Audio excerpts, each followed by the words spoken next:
Alright, so we're gonna continue part 2 on our solving multi-step equations and inequalities. I spared you yesterday because we did not do this kind, okay? So now we are gonna learn how to solve a multi-step inequality, and I'm expecting everybody to take notes, okay?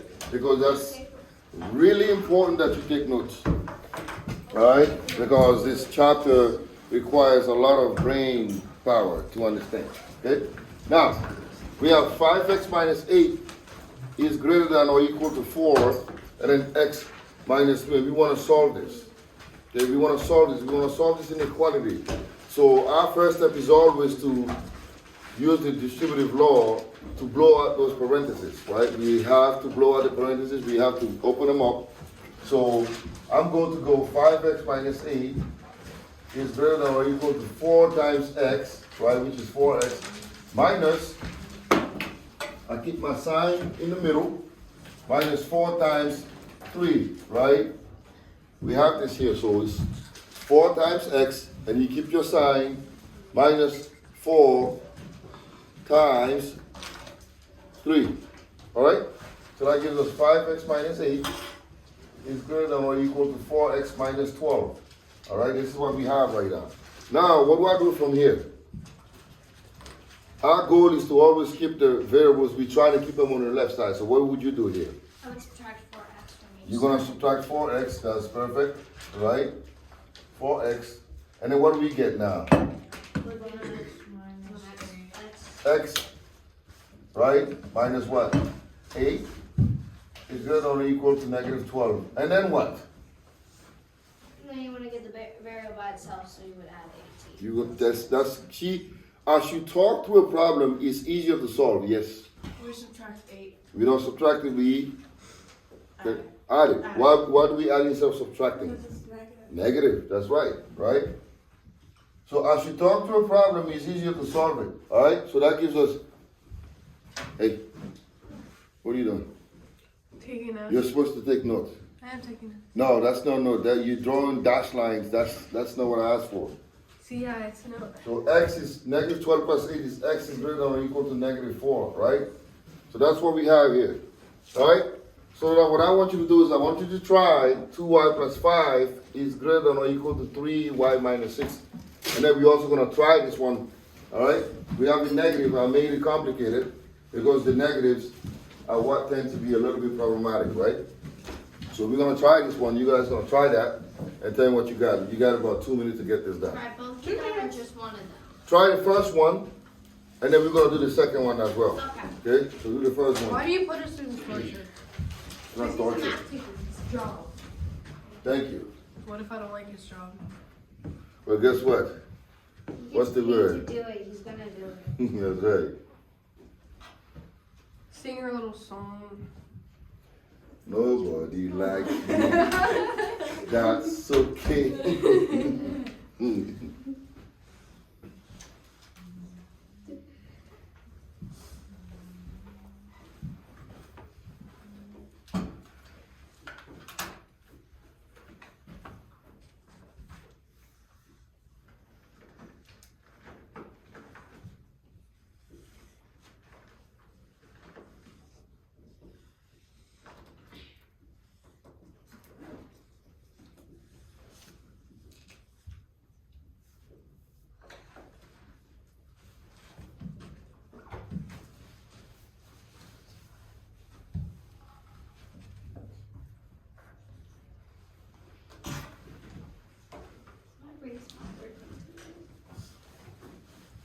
Liz, that can't happen. You're the smartest one in math. I can't do that.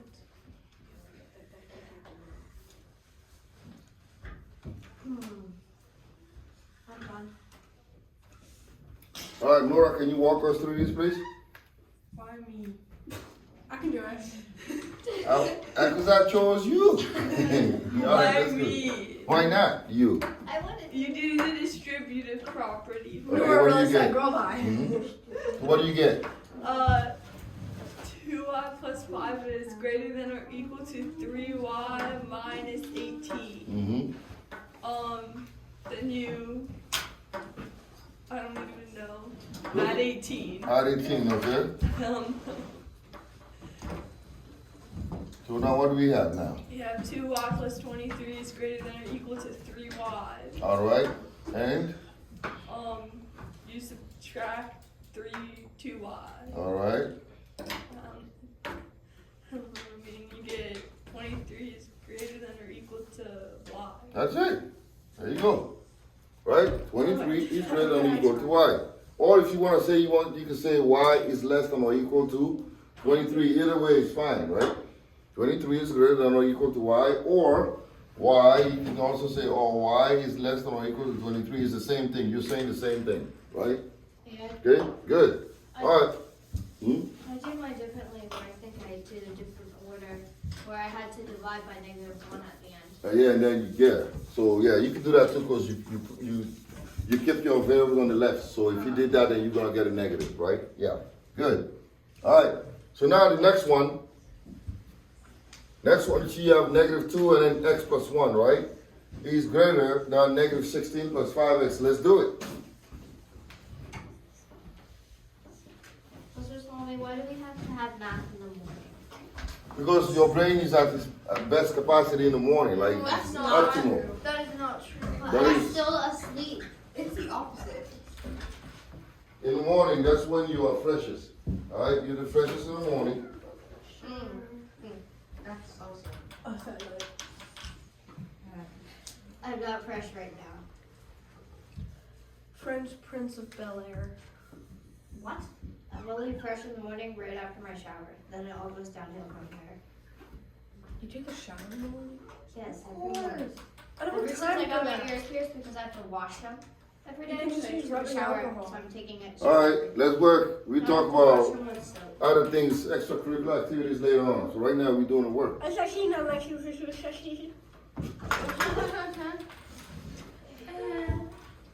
All right, the candidate now is Kenzie. You're gonna walk me through it, right? See, I'm as lost as. No, you're not lost. I don't know. You're not lost. What? Why am I being Grandpa? All right, so tell me what you've done so far. Tell me what you've done. I wrote it down. You go step by step, yeah. I wrote it Negative 2x, -2 times x. Okay. So that's 2x. Uh-huh. Then you do that also times 1. Mhm. So I think that's negative And what did you get? 2. A -2. Good. You see that? Good. All right, and then I haven't done anything else yet. all right. So what would you do? What would be your next logical step? Cancel out something. Cancel out. All right. So pick what you want to cancel out right now. Plus 16. Plus 16. That's good. Plus 16. All right. And then this goes away. This goes away, right? And then what's -2 plus 16? 18 or negative 18. 14, right? 14. So yeah, -2x plus 14 is greater than 5x. Then what would you do here?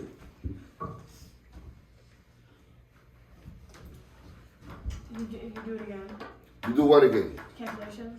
Yeah, what you want to combine like terms, right? If you do 14, you want to keep all the variables on one side, right? Yeah. So the numbers here, you want to move these guys. So how would you move it? Flip them. Why would you flip it? How do you? I have -2x, so what do I do? I can't see anything over there. Right? So what is it? It's -2x. Oh my god. So you add it, right? Okay. You're gonna add it because you want to keep this on this side, right? You're gonna add it. So you got that. And this Don't is even. no. You're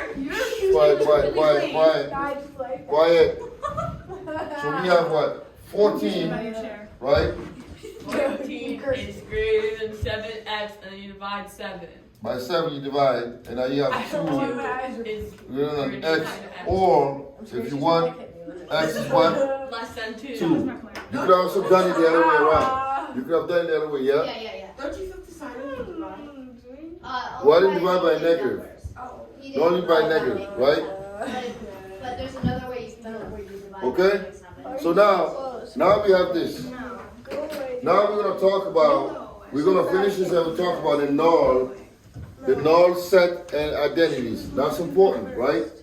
So, hey, stop.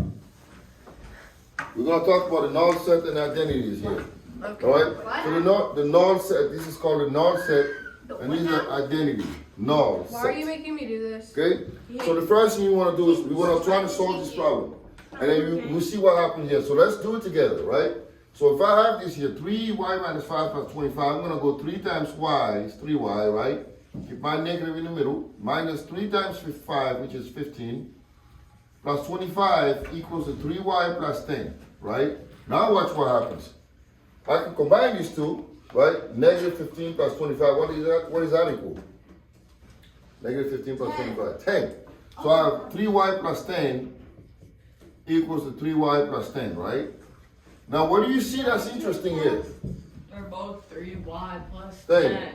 How often is that going to be? How often is 3y plus 10 equals 3y plus 10? Not very.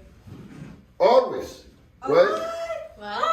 Always. This is always going to be true. 3y plus 10 is always going to be equal to 3y plus 10. Is it going to change at any given time? Never. No matter what number you put here, this is always going to be the same, right? If y takes any value, 3y plus 10 is always going to be equal to 3y plus 10. Does that make sense? Because you have the same expression on either side of the equation, right? So this is called an identity. This is called an identity. So the solution is what? Infinite numbers. Because this is always going to be true. Always going to be true. No matter what, right? If you put in any number for y, this is always going to hold. Is it ever going to change? Never. If you replace y by 1, 3 plus 10 is going to be equal to 3 plus 10. If you replace y by 2, 3 times 2 is 6. 16 is going to be equal to 16. If you replace y by 3, 19 is going to be equal to 19. Always so. This is an infinite number of solutions. Yeah? Would it be the same if you... Oh yeah. I was going to ask, would it be the same if you replace it with a negative number? Yeah, still going to be the same. Because 3y, y is y, 3y plus 10 is always going to be equal to 3y plus 10. So therefore, always going to be true. The solution is an infinite number of solutions. Infinite, right? Now we're going to see the second type of solution, which is different. This is called a null set. Null set, all right? We're going to see why we call it a null set. It's going to be beautiful. Math is not beautiful. That is beautiful. You are breaking my heart. Unless I understand it, it's ugly. Y'all are breaking my heart right now. It's okay, Liz. Everybody goes through heartbreak. This is breaking my brain. So how am I supposed to love it? All right, now watch here, right? So we have negative 5x minus 14 equals to 2 times 2x plus 3 minus 9x. Let's see what happened here, right? So I'm going to keep this here because that doesn't change, right? I'm going to distribute this. 2 times 2x is 4x. Plus 2 times 3, that is 6, right? Minus 9x. Now, before I solve it, I'm going to combine the like. Hey, that's enough. I'm not going to say it again. All right? Stop. So 4x minus 9x, right? They're on the same side, so I'm just going to do them together, right? So this stays the same. So now 4x, right, minus 9x, that is equal to what? Negative 5x, right? So negative 5x plus 6. Now watch what happened. I want to keep my numbers together and my variables on the same side, right? So let me start with the numbers. So I'm going to add what? 14, right? I'm going to add 14 here. So I get negative 5x is equal to negative 5x plus 20, right? That's what I have right now. And then I'm going to add what? Negative 5x. I'm going to add 5x, not negative 5x. This is negative 5. I'm going to add 5x, right? I want to cancel it. Now watch, what is negative 5x plus 5x? 0, right? It's 0, so 0 is equal to 20. What do you think the solution is? 20. 0 is equal to 20. I see puzzled faces. Subtract 20. 0 is equal to 20. Listen to my statement. 0 is equal That's to 20. not true. Not true. That's impossible. Can 0 be equal to 20? Not true, right? So therefore what? What do we say? No what? No solution. No solution. This is impossible. Impossible. This is impossible. 0 cannot be equal to 20. Right? That is impossible. So this is called a null. That's a null set, and this is the sign. All right, sorry. So the null set, right? The null set. The solution for the null set is what? This. This is the null set. This is equal to the null set. Whenever you see this, if you ever see this, that means there's no solution. Right? It's almost like our sign language in mathematics. If you see that 0 with a slash in it, that's no solution. That means there's no solution. Null set. Alright? This is a null set, it's no solution. Anytime you get to this, you say, oh, no solution. You see this, that's no solution. Okay? So that is a no solution set. Okay? So now we've pretty much wrapped up this chapter. Now, the rest is what? Practice. Right? Now we've learned the material, now we have to learn to practice what we've learned. Alright? So we're gonna go.